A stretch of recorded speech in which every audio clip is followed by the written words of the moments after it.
Itu dia udah Kompol Irawan dan Kasat Reskrim.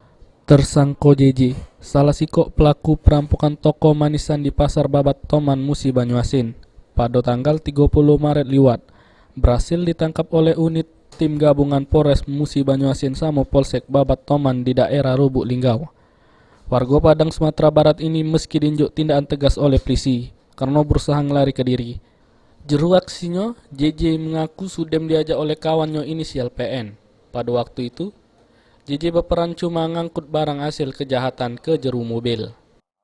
Hasil kejahatannya. Rencana untuk ngirim anak istri Pak. Di mana anak istri? Anak istri di Padang Pak. Asli orang Padang ya? Asli Wamukulu Pak. Cuma tinggal di Padang. Berapa Pak? Uang 6. Tolong.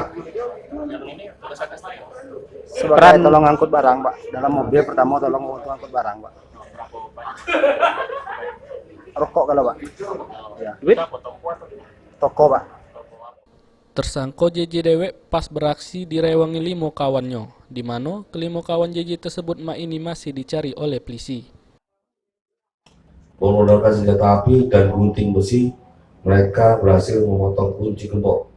Setelah berhasil, berbagai merek rokok dan uang sekitar kurang lebih 2.200.000. Kemudian langsung para pelaku melarikan diri ke arah Lubuk Linggau.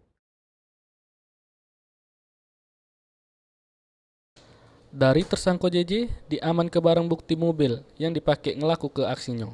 Sama hasil kejahatan yang sudah dilaku ke JJ.